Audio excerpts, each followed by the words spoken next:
Axfobis, salam damai dan sejahtera bagi kita semua.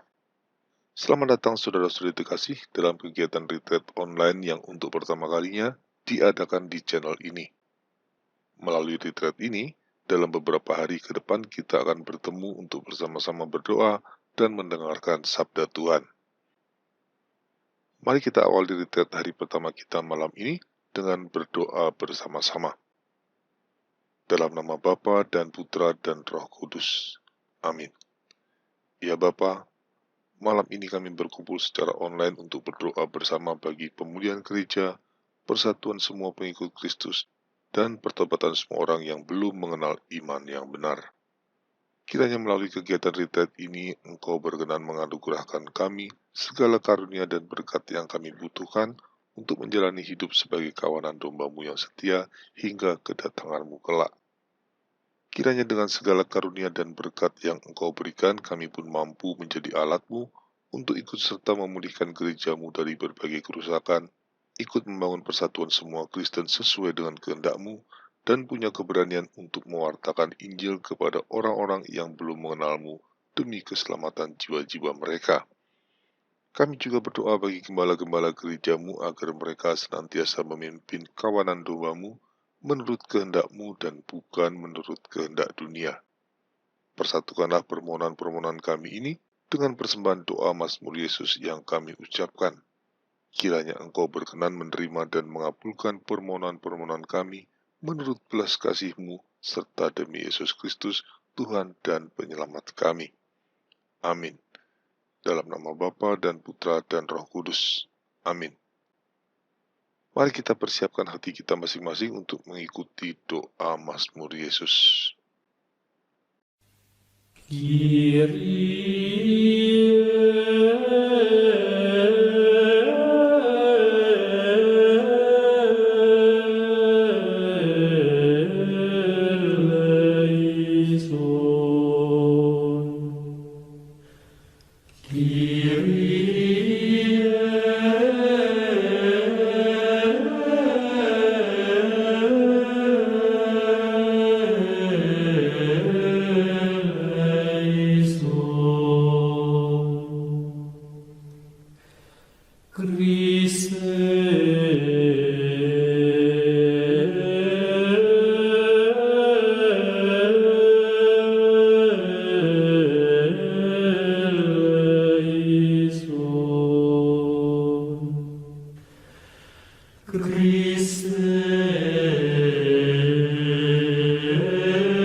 Kata Yesus kepada murid-muridnya, "Hatiku sangat sedih, seperti mau mati rasanya.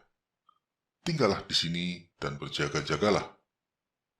Ia maju sedikit, merebahkan diri ke tanah dan berdoa, "Ya Bapakku, jikalau sekiranya mungkin, biarlah cawan ini lalu daripadaku. Tetapi janganlah seperti yang ku kehendaki, melainkan seperti yang Engkau kehendaki." Setelah itu, ia kembali kepada murid-muridnya dan mendapati mereka sedang tidur. Ia berkata kepada Petrus, "Tidakkah kamu sanggup berjaga-jaga 1 jam dengan aku? Berjaga-jagalah dan berdoalah, supaya kamu jangan jatuh ke dalam pencobaan. Roh memang penurut, tetapi daging lemah." Lord Jesus Christ, have mercy on me. Lord Jesus Christ, have mercy on me. Lord Jesus Christ, have mercy on me. Lord Jesus Christ, have mercy on me. Lord Jesus Christ, have mercy on me. Lord Jesus Christ, have mercy on me. Lord Jesus Christ, have mercy on me. Lord Jesus Christ, have mercy on me. Lord Jesus Christ, have mercy on me. Lord Jesus Christ, have mercy on me.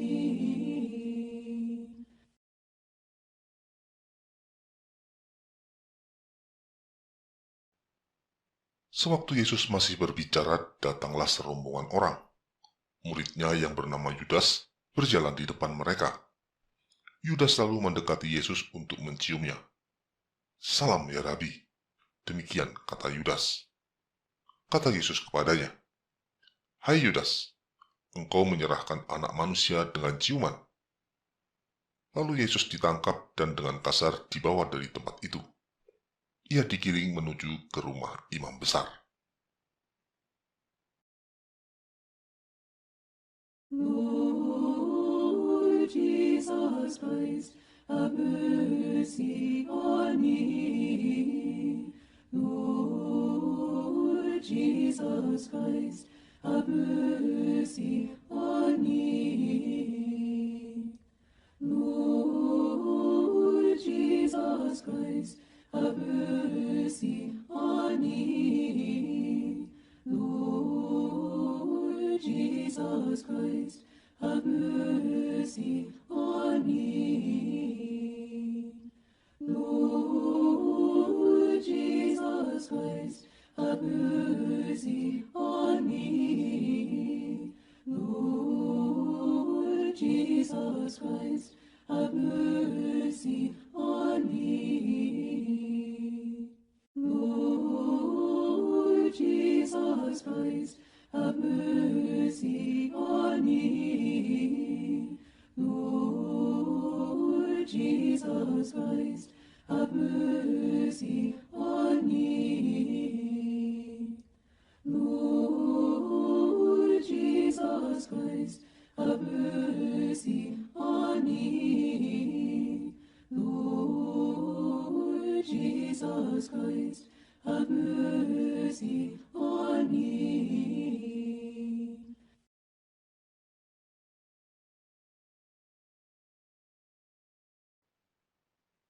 Imam besar itu bertanya kepada Yesus. Katanya, "Apakah engkau Mesias, anak dari yang maha tinggi?"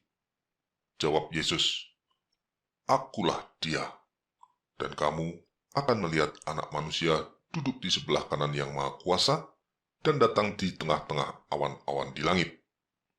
Maka imam besar itu mengoyakkan pakaiannya dan berkata, "Untuk apa kita perlu saksi lagi? Kalian sudah mendengar hujatnya terhadap Allah. Bagaimana pendapat kalian?" Lalu dengan suara bulat, mereka memutuskan bahwa dia harus dihukum mati. Setelah itu, mulailah beberapa orang meludahi dia. Mereka menutupi mukanya dan meninjunya berkali-kali.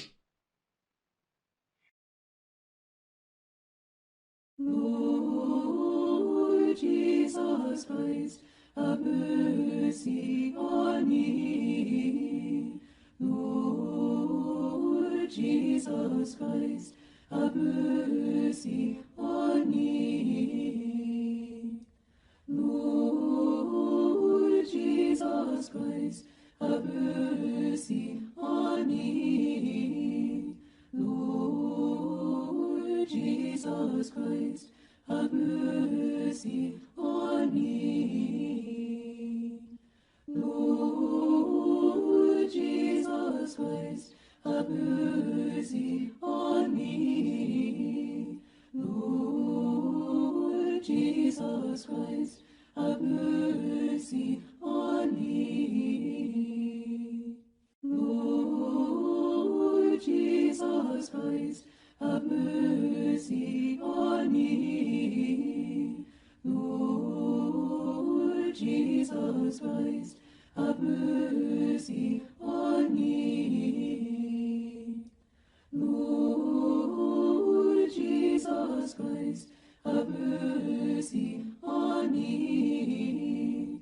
Lord Jesus Christ, have mercy on me.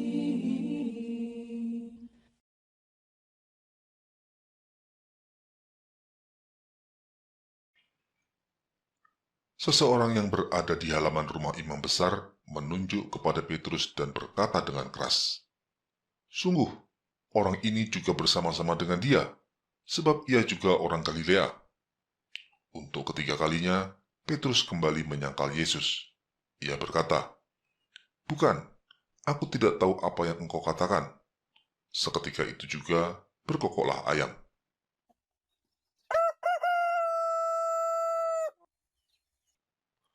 Lalu berpalinglah Tuhan memandang Petrus. Maka teringatlah Petrus bahwa Tuhan telah berkata kepadanya, "Sebelum ayam berkokok pada hari ini, engkau telah 3 kali menyangkal aku." Kemudian Petrus pergi keluar. Ia menyesal dan menangis dengan sedihnya.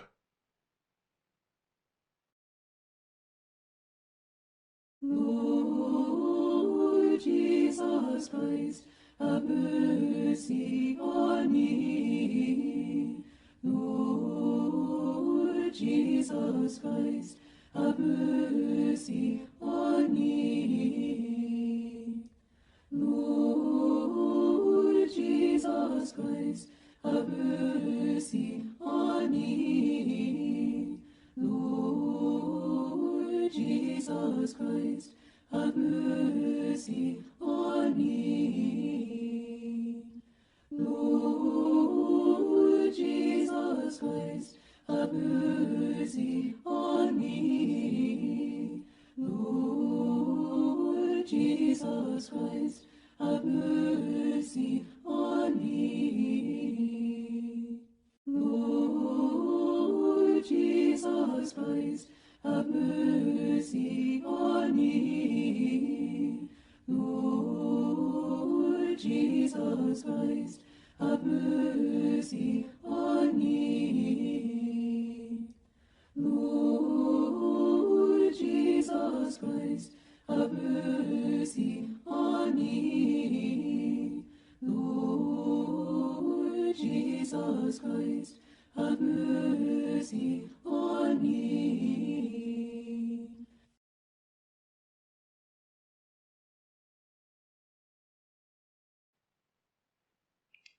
Kata Pilatus kepada orang-orang Yahudi itu, "Inilah rajamu."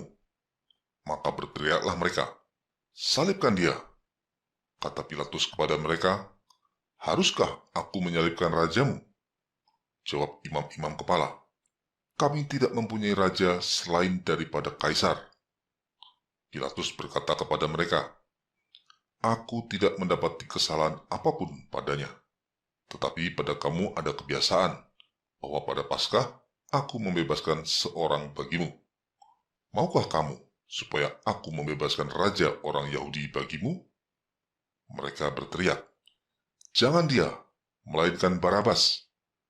Barabas adalah seorang penyamun. Ketika Pilatus melihat bahwa segala usahanya untuk membebaskan Yesus sia-sia dan mulai timbul kekacauan, ia mengambil air lalu membasuh tangannya di hadapan orang banyak dan berkata, "Aku tidak bersalah terhadap darah orang ini. Itu urusan kamu sendiri." Dan seluruh rakyat itu menjawab, "Biarlah darahnya ditanggungkan atas kami dan atas anak-anak kami." Sesuai tuntutan mereka, Pilatus melepaskan Barabas yang dipenjara karena pemberontakan dan pembunuhan, tetapi Yesus diserahkan Pilatus kepada mereka untuk diperlakukan semau-maunya.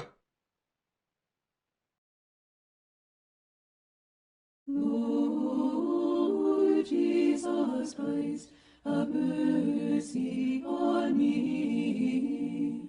Lord Jesus Christ, have mercy on me.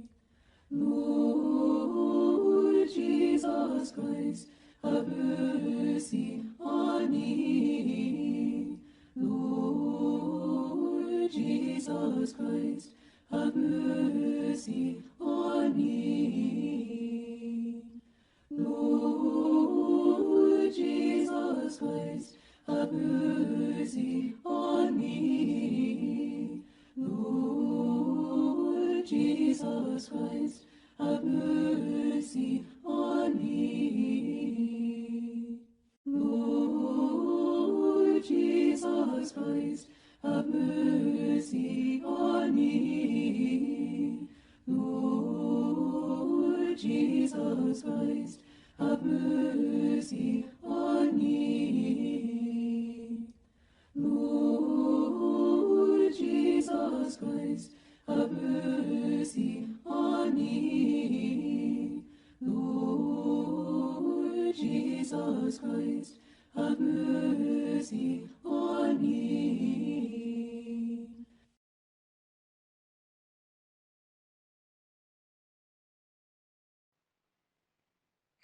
Para prajurit mengenakan jubah ungu kepadanya. Mereka menganyam sebuah mahkota duri dan menaruhnya di atas kepalanya. Kemudian mereka mulai memberi hormat kepadanya. Katanya, "Salam, hai Raja orang Yahudi." Mereka memukul kepalanya dengan buluh dan meludahinya. Lalu mereka berlutut menyembahnya.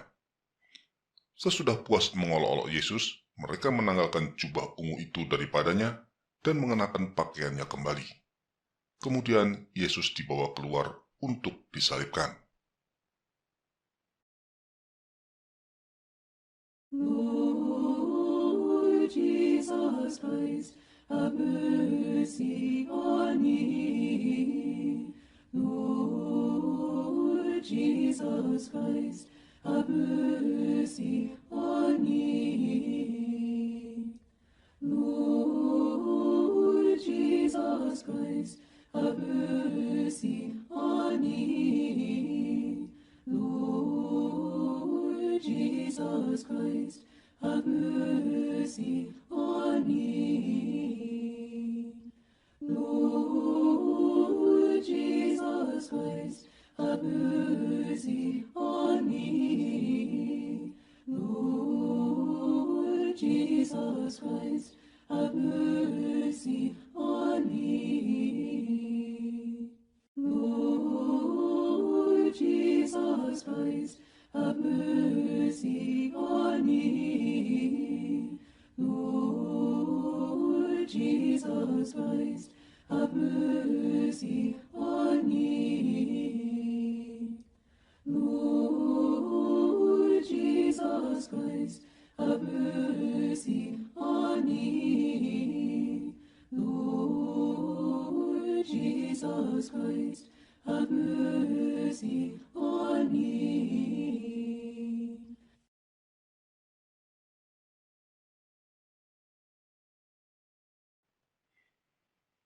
Sambil memikul salibnya, Yesus pergi keluar ke tempat yang bernama tempat tengkorak, dalam bahasa Ibrani, Golgota. Para prajurit terus memukulinya dengan cambuk untuk memuaskan banyak orang. Demikian juga orang-orang Yahudi yang sebelumnya telah mengeluk-elukan Yesus saat memasuki Yerusalem, kini mereka berbalik menghujat dan menghinanya sepanjang jalan. Ketika Yesus mulai kepayahan, mereka menahan seorang yang bernama Simon dari Kirene yang baru datang dari luar kota. Mereka meletakkan salib itu di atas bahunya supaya dipikulnya sambil mengikuti Yesus. Lord Jesus Christ, have mercy on me. Lord Jesus Christ, have mercy on me. Lord Jesus Christ, have mercy on me. Lord Jesus Christ, have mercy on me. Lord Jesus Christ, have mercy on me. Lord Jesus Christ, have mercy on me. Lord Jesus Christ, have mercy on me. Lord Jesus Christ, have mercy on me. Lord Jesus Christ, have mercy on me. Lord Jesus Christ, have mercy on me.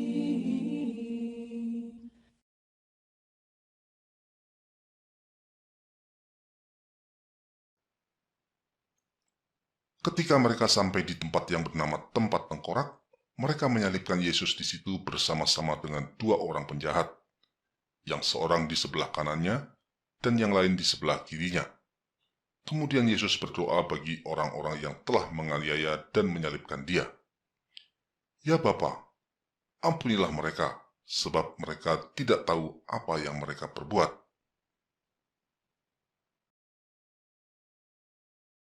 Lord Jesus Christ, have mercy on me. Lord Jesus Christ, have mercy on me.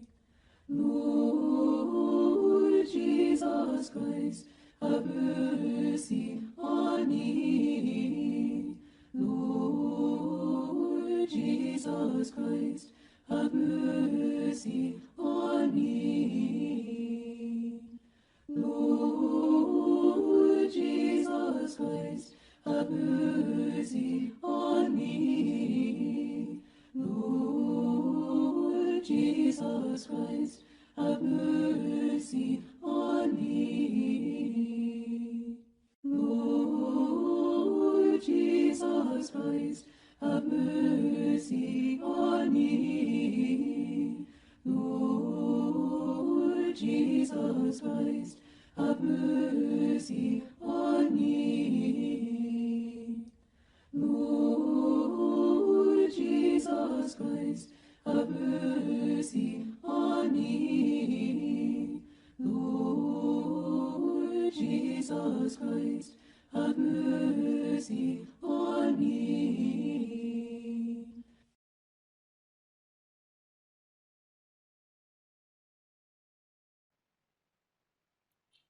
Seorang dari penjahat yang digantung itu menghujat Yesus. Katanya, "Bukankah engkau adalah Mesias? Selamatkanlah dirimu dan kami." Tetapi penjahat yang lain menegur dia. Katanya, "Kita memang selayaknya dihukum, sebab kita menerima balasan yang setimpal dengan perbuatan kita. Tetapi orang ini tidak membuat sesuatu yang salah." Lalu ia berkata, "Yesus, ingatlah akan aku apabila engkau datang sebagai raja." Kata Yesus kepadanya, Aku berkata kepadamu, sesungguhnya hari ini juga engkau akan ada bersama-sama dengan aku di dalam surga. Lord Jesus Christ, have mercy on me. Lord Jesus Christ, have mercy on me.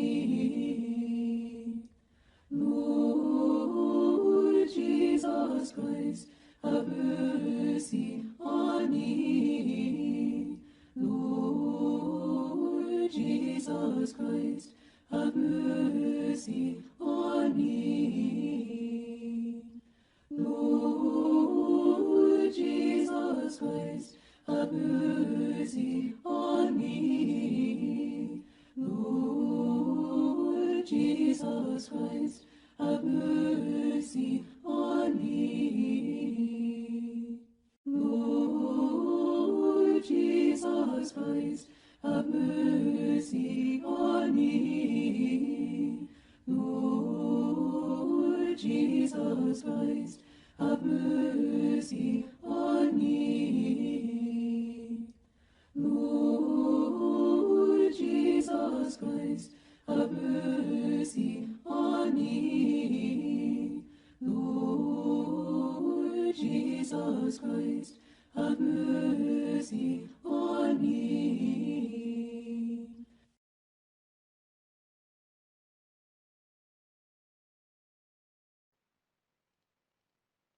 Ketika Yesus melihat ibunya dan murid yang dikasihinya berada di sampingnya, berkatalah ia kepada ibunya, "Ibu, inilah anakmu." Kemudian katanya kepada muridnya, "Inilah ibumu." Dan sejak saat itu, murid itu menerima Maria di dalam rumahnya. Lord Jesus Christ, have mercy on me. Lord Jesus Christ, have mercy on me. Lord Jesus Christ, have mercy on me. Lord Jesus Christ, have mercy on me. Lord Jesus Christ, have mercy on me. Lord Jesus Christ, have mercy on me. Lord Jesus Christ, have mercy on me. Lord Jesus Christ, have mercy on me. Lord Jesus Christ, have mercy on me. Lord Jesus Christ, have mercy on me.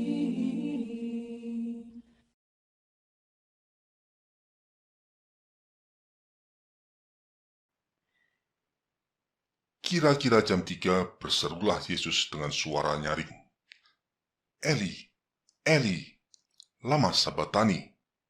Artinya, "Allahku, Allahku, mengapa engkau meninggalkan aku?" Lord Jesus Christ, have mercy on me. Lord Jesus Christ, have mercy on me. Lord Jesus Christ, have mercy on me. Lord Jesus Christ, have mercy on me. Lord Jesus Christ, have mercy on me. Lord Jesus Christ, have mercy on me. Lord Jesus Christ, have mercy on me. Lord Jesus Christ, have mercy on me. Lord Jesus Christ, have mercy on me. Lord Jesus Christ, have mercy on me.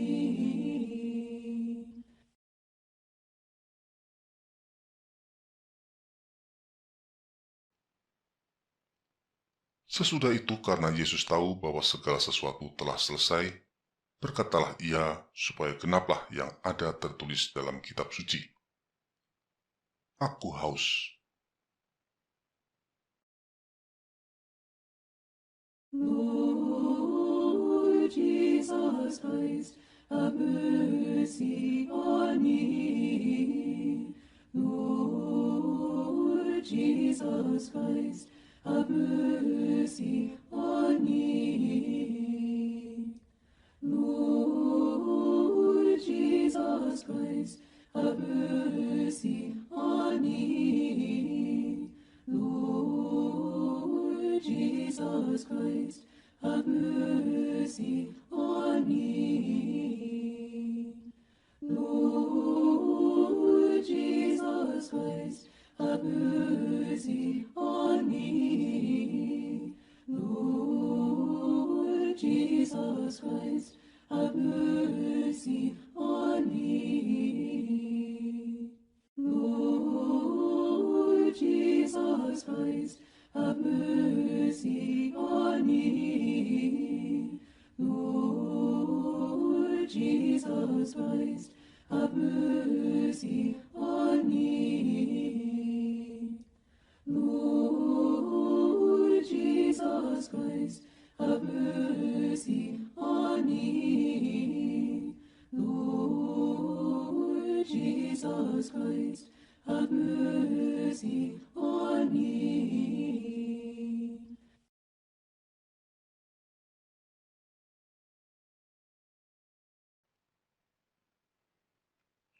Sesudah Yesus meminum anggur asam itu, berkatalah ia, "Sudah selesai." Lalu Yesus berseru dengan suara nyaring, "Ya Bapa, ke dalam tanganmu kuserahkan nyawaku." Kemudian ia menundukkan kepalanya dan menyerahkan nyawanya.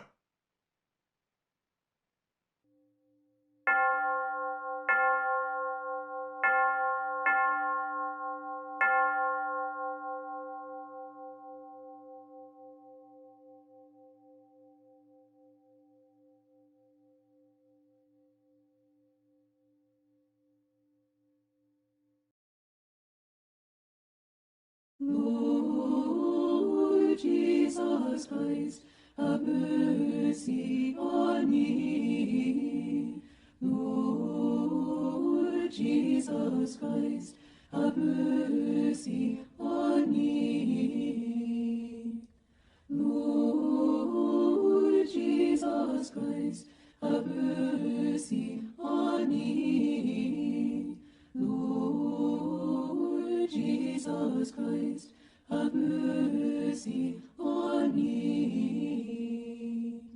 Lord Jesus Christ, have mercy on me.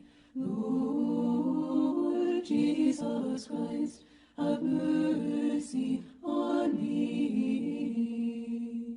Lord Jesus Christ, have mercy on me. Lord Jesus Christ, have mercy on me. Lord Jesus Christ, have mercy on me. Lord Jesus Christ, have mercy on me.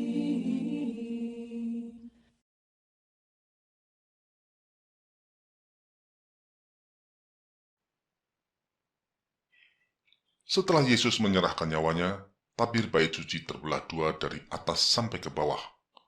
Terjadilah gempa bumi dan bukit-bukit batu terbelah. Kepala pasukan dan prajurit-prajuritnya yang menjaga Yesus menjadi sangat takut ketika mereka melihat gempa bumi dan apa yang telah terjadi. Lalu kepala pasukan itu berkata, "Sungguh, ia ini adalah Anak Allah." Kemudian datanglah prajurit-prajurit lalu mematahkan kaki orang yang pertama dan kaki orang yang lain yang disalibkan bersama-sama dengan Yesus. Tetapi ketika mereka sampai kepada Yesus dan melihat bahwa ia telah mati, mereka tidak mematahkan kakinya. Untuk memastikan kematiannya, seorang dari antara prajurit itu menikam lambungnya dengan tombak, dan segera mengalir keluar darah dan air.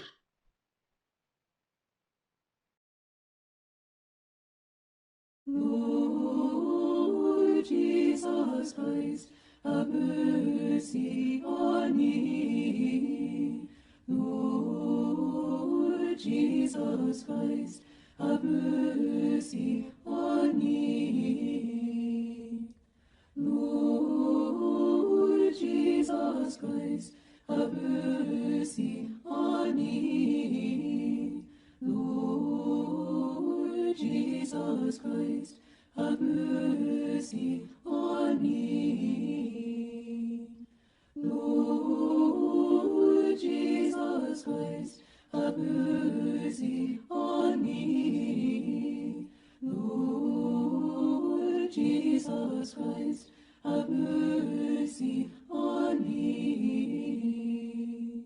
Lord Jesus Christ, have mercy on me. Lord Jesus Christ, have mercy on me. Lord Jesus Christ, have mercy on me. Lord Jesus Christ, have mercy on me.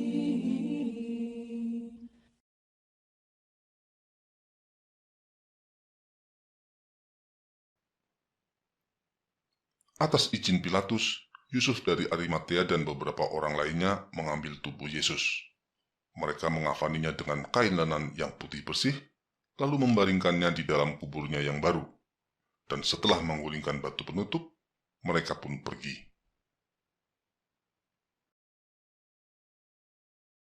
Lord Jesus Christ, have mercy on me.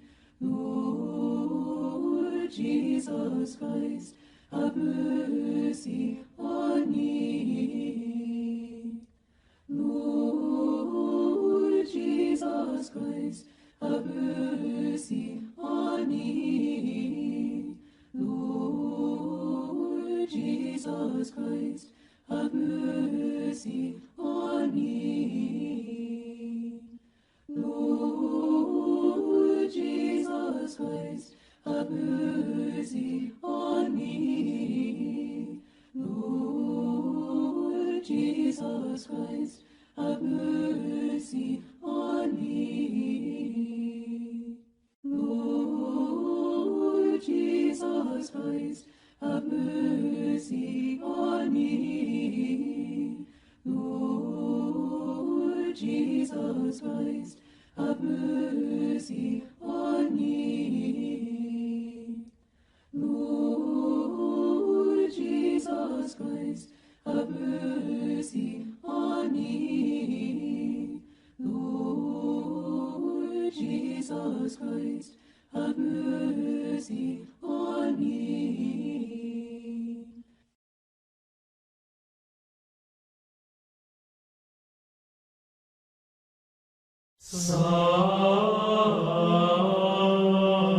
Sanctus, Sanctus,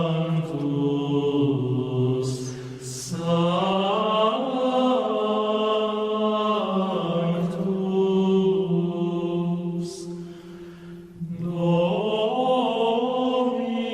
Dominus Deus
Kita awali renungan malam ini dengan kutipan dari kitab Daniel.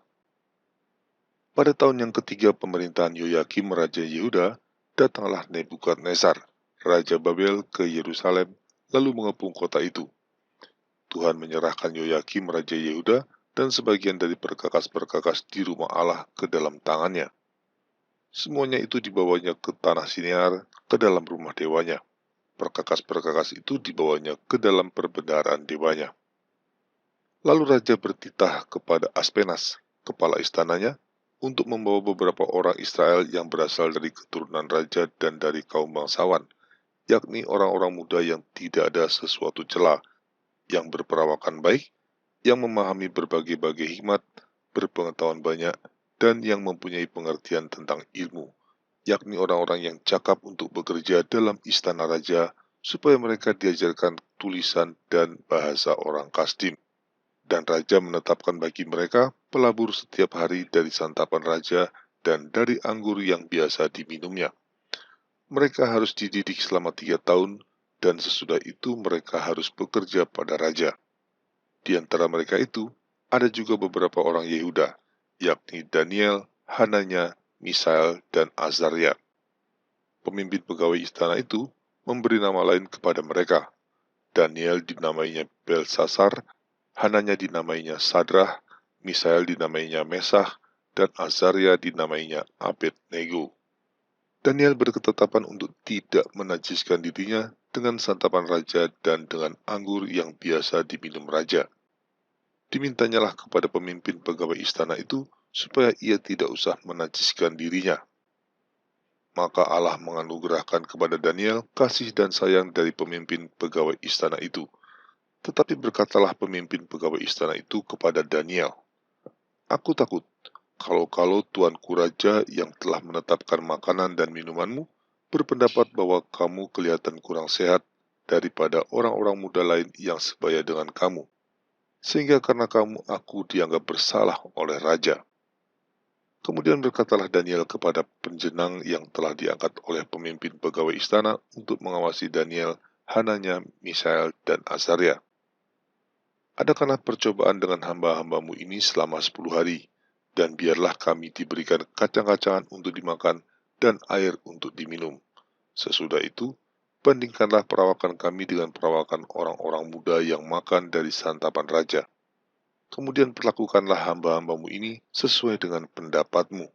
Didengarkannyalah permintaan mereka itu, lalu diadakanlah percobaan dengan mereka selama 10 hari. Setelah lewat 10 hari, ternyata perawakan mereka lebih baik dan mereka kelihatan lebih gemuk daripada semua orang muda yang telah makan dari santapan raja. Kemudian penjenang itu selalu mengambil makanan mereka dan anggur yang harus mereka minum, lalu memberikan kacang-kacangan kepada mereka.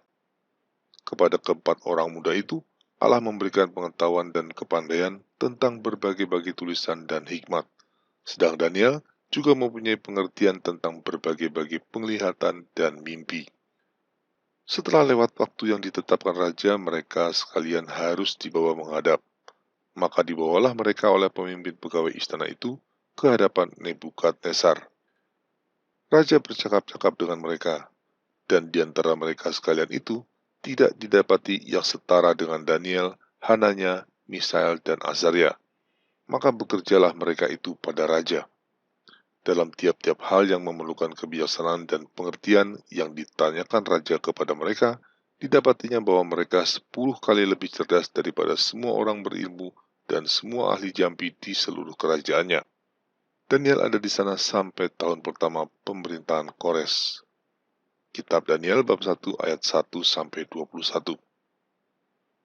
Salah satu kekuatan Alkitab yang tidak dimiliki kitab suci manapun adalah type. Alkitab kaya sekali akan type ini. Apa itu type? Type adalah suatu rangkaian kejadian sejarah masa lalu yang menjadi pelambang dari apa yang akan terjadi di masa yang akan datang. Contohnya, tindakan Abraham mengorbankan Ishak anak tunggalnya adalah type dari karya penebusan Yesus Kristus di kayu salib. Atau Bahtera Nuh yang menyelamatkan sedikit orang dari bencana banjir adalah type dari gereja yang menjadi sarana keselamatan bagi manusia. Kemudian juga penyeberangan Laut Merah di mana Musa membawa bangsa Israel bebas dari penjajahan bangsa Mesir untuk menuju tanah terjanji adalah type dari pembaptisan yang membebaskan manusia dari penjajahan dosa. Dan banyak lagi. Keberadaan type di Alkitab juga menjadi bukti bahwa Alkitab sungguh-sungguh sabda Tuhan. Mengapa?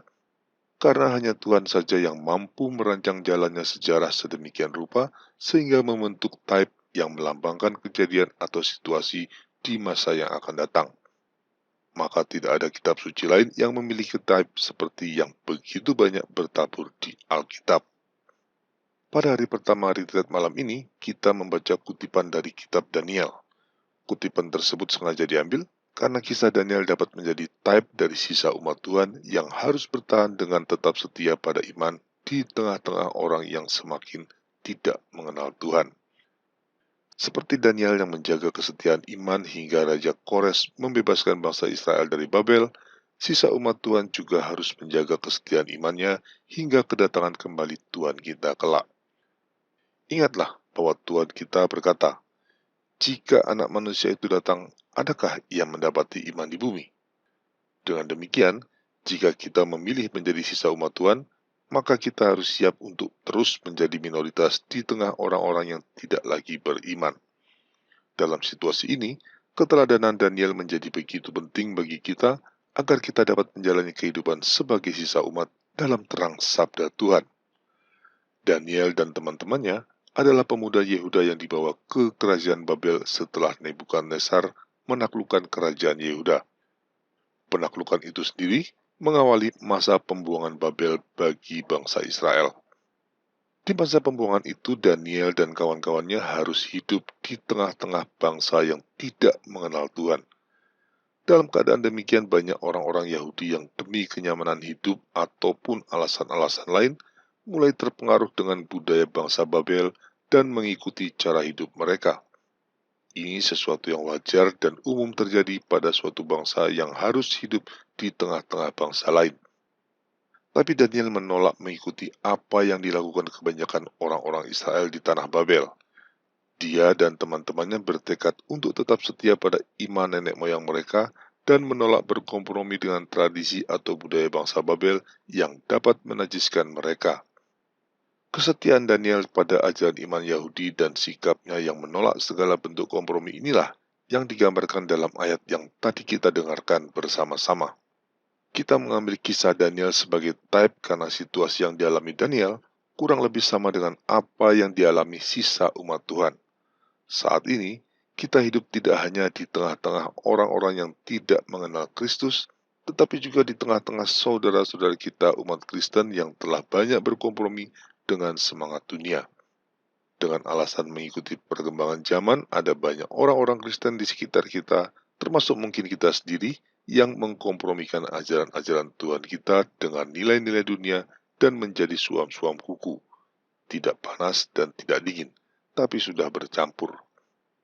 Di tengah situasi seperti ini, maka kisah Daniel menjadi type yang cocok bagi sisa umat Tuhan untuk bersikap dalam menjaga kesetiaan iman hingga kedatangan Tuhan. Melalui kutipan yang kita baca tadi, Daniel dan teman-temannya telah mengajarkan kita untuk bersikap setia pada iman tanpa kompromi dengan menolak makanan-makanan raja yang dapat menajiskan mereka. Mereka bersedia hanya menyantap air dan sayur atau kacang-kacangan demi menjaga kesetiaan pada iman yang benar, yaitu iman nenek moyang mereka. Tapi kesetiaan iman tanpa kompromi yang dijalani Daniel dan kawan-kawannya sama sekali tidak sia-sia. Mereka memang tidak mendapatkan keuntungan dari dunia atas sikapnya. Tapi Tuhan sendirilah yang menganugerahkan mereka banyak berkat. Tidak hanya karunia hikmat dan pengertian, tetapi juga badan yang lebih kuat dibandingkan orang-orang lain yang menyantap makanan raja. Setia pada iman tanpa kompromi, itu kualitas yang harus kita miliki sebagai sisa umat Tuhan. Terutama di zaman ini ketika penerimaan semangat dunia dan berkompromi dengan dunia dengan alasan untuk mengikuti perkembangan zaman menjadi arus pemikiran utama zaman ini. Jika umat Tuhan berkompromi dan mencemari diri dengan semangat dunia, maka mereka akan menjadi garam yang tidak asin lagi. Apa gunanya garam yang tidak asin selain dibuang dan diinjak-injak? Dengan demikian bersikap setia pada iman tanpa kompromi seperti Daniel adalah antidot untuk melawan arus kesesatan zaman ini. Tapi kita juga perlu mencatat hal yang menarik. Meski setia tanpa kompromi dengan iman mereka, Daniel tidak memisahkan diri dari kehidupan orang-orang Babel. Daniel hidup bersama mereka, dan Daniel juga mengabdi pada raja-raja Babel dengan setia.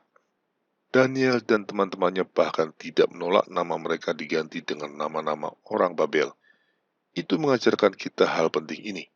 Kesetiaan iman tanpa kompromi bukan berarti kita memisahkan diri dari masyarakat. Kita tetap hidup di dalam masyarakat, mengakui otoritas sipil dan otoritas gereja yang ada, dan bekerja sama dengan mereka. Bahkan kita tidak menolak apa-apa yang memang dapat diterima tanpa mencemari iman. Lalu kita mungkin bertanya, bagaimana kita harus bersikap setia pada iman tanpa kompromi, tetapi di sisi lain juga hidup berbaur dalam masyarakat, mengakui otoritas sipil dan gereja, dan menerima budaya mereka? Kuncinya ada di sini. Kesetiaan pada iman tanpa kompromi ditempatkan Daniel sebagai prioritas.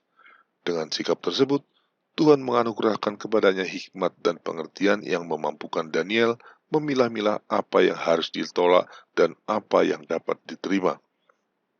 Itu pun akan menjadi sikap kita.